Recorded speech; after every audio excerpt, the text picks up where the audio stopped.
우리네 삶의 이야기가 한편의 영화가 되는 곳 인생극장 시간입니다. 저마다의 삶을 녹여낸 시는 짧지만 깊은 여운을 주는데요. 여기 시를 통해서 지역 문인들을 보호하고 사라진 문학다방의 맥을 이어가는 한 시인이 있습니다. 올 연말 그가 만들어낸 문학 이야기가 끝맺음을 짓게 된다는데요. 어떤 사연인지 함께 만나보시죠.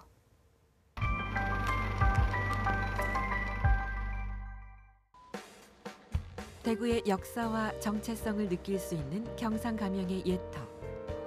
이곳에 반가운 손님들이 찾아왔다. 대구의 새로운 친구들도 만나고 또 강주와는 다른 대구의 많은 문학들을 2박 3일 동안 배워가고 싶습니다. 영호남 문학 청년들의 화합과 소통의 자리. 그 중심에 문학 가교 역할을 하고 있는 한 사람이 있다. 예전에는 여기에 이제 수령들이 올 때, 관찰사들이 올 때 문경 세대를 말을 타고 와가지고 그죠? 어릴 적부터 문학에 관심이 많아 시인의 길을 걷게 됐다는 정훈교 씨. 8년째 지역 시인들을 지키고 있는 그가 이제 마지막을 준비하고 있다는데 대체 훈교 씨에겐 어떤 일이 있었던 걸까?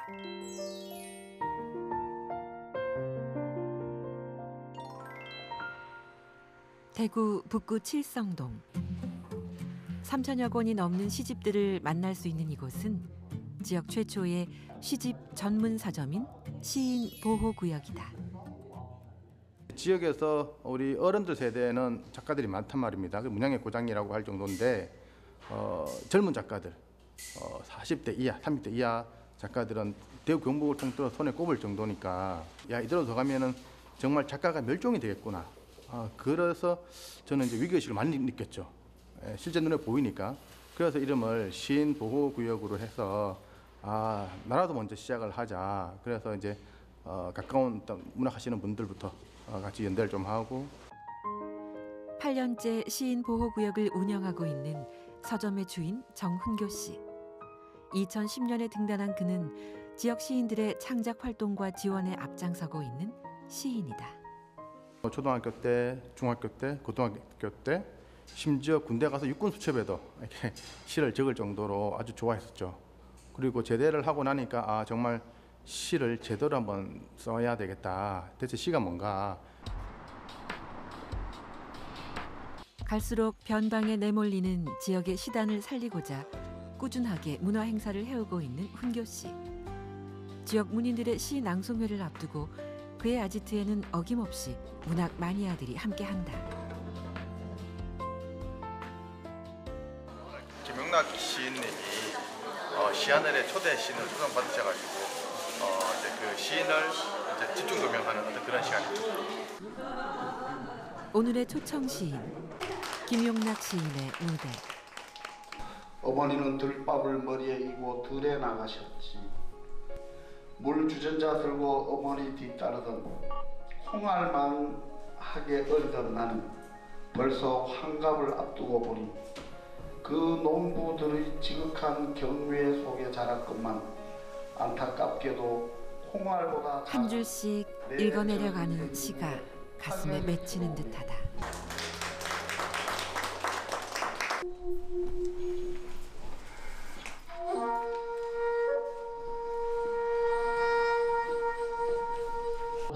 일상에서 시를 접하기 쉽지 않은 만큼 텍스트가 아닌 새로운 방식으로 시민들과 소통하기 위해 늘 고민하고 연구하는 훈교 씨다.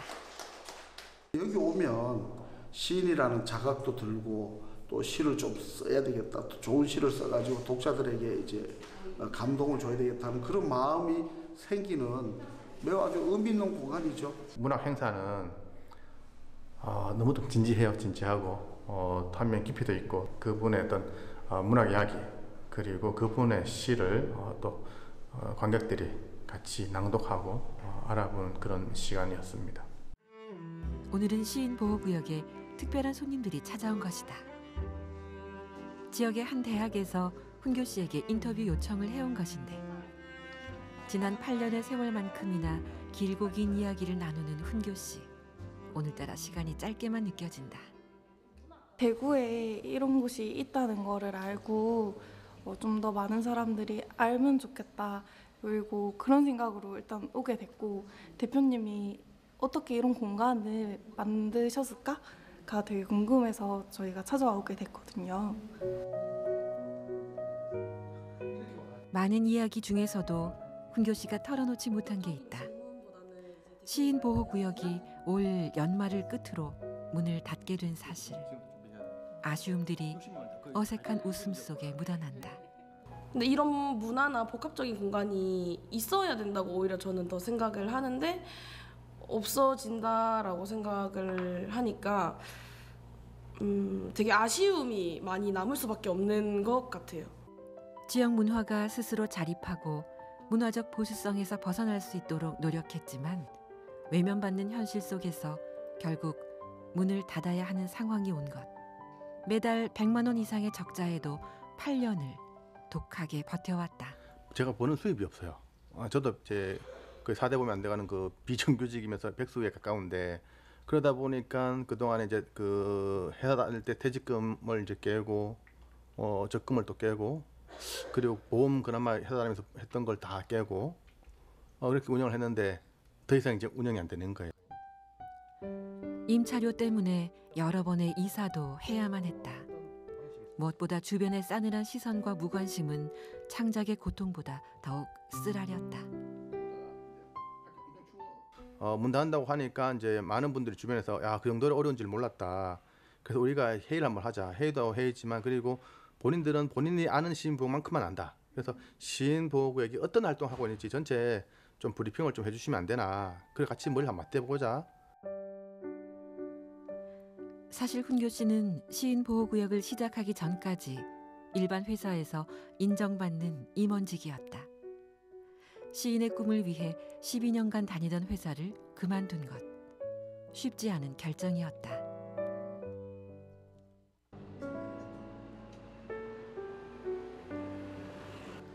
어려운 현실 속에서도 꿋꿋이 활동을 이어가고 있는 훈교 씨. 영호남 문학 청년들의 소통을 위한 자리를 마련했다. 저는 여기 장정을 많이 하셨어요. 그래서 이 그림 어디서 눈에 익죠, 그죠? 이중섭 화가예요, 이중섭. 그래서 이중섭 화가랑 구상 선생님 사실은 두 분이 절친이셨어요. 대구에서 문학의 꽃을 피운 문인들에 대해 이야기 나누는 시간. 광주에서 온 청년들도 많은 것을 느낀 시간이지 않았을까. 대구에 문학관이 있는지 몰랐거든요. 이번에 2월까지 한다고 해서 들릴 수 있게 돼서 좋은 것 같습니다. 몇몇 들어본 작가들 이름이 나와가지고 아, 이분들이 대구에서 활동을 하셨던 분들이구나 하고 깨달을 수 있는 기회가 되었어요. 문학 청년들이 있어야 지역에도 문학이 존재한다는 것이 훈교 씨의 생각. 타 지역 문인들과의 교류를 통한 그의 노력은 대구 문학의 발전과도 맞닿아 있다. 서로 큰 힘이 되고 또 지역적인 교류도 되고 그리고 이제 그 문학이 서울 중심이 아니라 지역에서도 고루 발전이 되지 않을까 하는 그런 의미에서 시작했고요. 모든 소리를 내며 벌어진다. 영호남 문학 청년들의 만남을 더욱 무르익게 하는 공연이 연달아 이어졌다. 번개와 같이 떨어지는 물방울은 올해 처음으로 열린 이번 행사는 한국문화예술관광진흥원이 주최한 것으로 훈교 씨는 이곳에 이사장을 맡고 있다. 환영하고 아마 이분들 중에서 많은 분들이 아니면 다 앞으로 대한민국의 우리 문보영 시인이나 박준 뭐 또 이런 젊은 분들처럼 한국문단의 별이 되었으면 합니다. 광주에서 온 문학도들을 위해 지역 출신 송재학 시인의 강연도 이어졌다. 자세히 보면 소나무는 늘 바르르 떨고 있는데 애멜무지로 금방 새로 변해 날아가도 아무도 탓하지 않을 아슬함으로 수를 내고 그랬습니다. 올해 첫 회임에도 불구하고 100여 명의 영호남 문학 청년들이 참여해 문학의 밤을 더욱 불태웠다.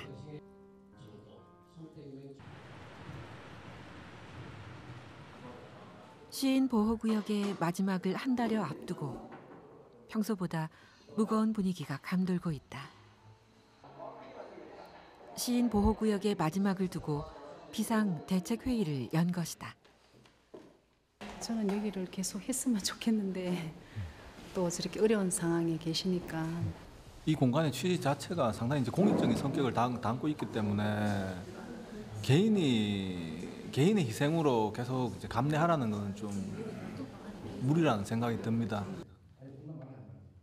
평소 시인 보호구역을 아꼈던 손님들과 지역 문인들이 자발적으로 참여한 자리. 좀 더 공격성을 가지고 시인 보호구역을 보호할 수 있는 좋은 의견이나 개인이 할 수 있는 그런 일은 사실 아닙니다. 이게.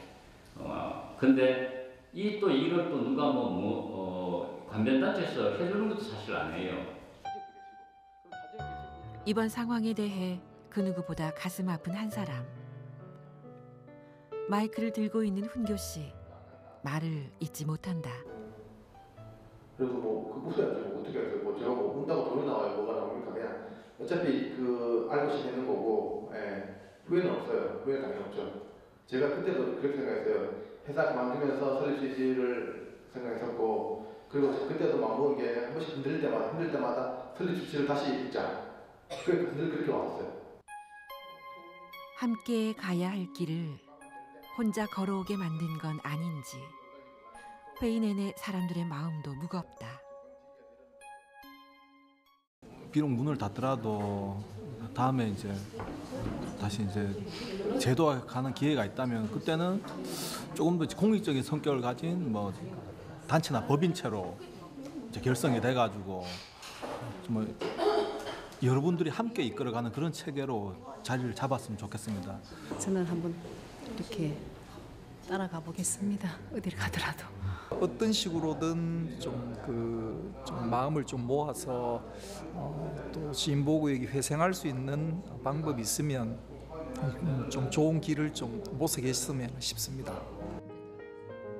비록 지금은 가슴 아프지만 더 나은 미래를 위한 일보 후퇴라고 생각하는 훈교 씨다. 소박하다 하면 소박할 수 있는데요. 시인보호구역이 다시 여는 게 꿈이죠. 그리고 연 시인보호구역으로 다시 인문예술 공동체의 어떤 뜻을 지향하고 그리고 해왔던 길을 계속 이어가는 것. 그거보다 더 큰 꿈은 없죠. 시를 통해 시인들에게 보금자리를 만들어주고 시민들과 함께 소통해온 시인 보호구역. 비록 그 공간은 잠시 사라지지만 꿈을 위한 훈교 씨의 도전은 처음 시인 보호구역을 열 때 그 마음처럼 언제나 우리 곁에 남아있을 것이다.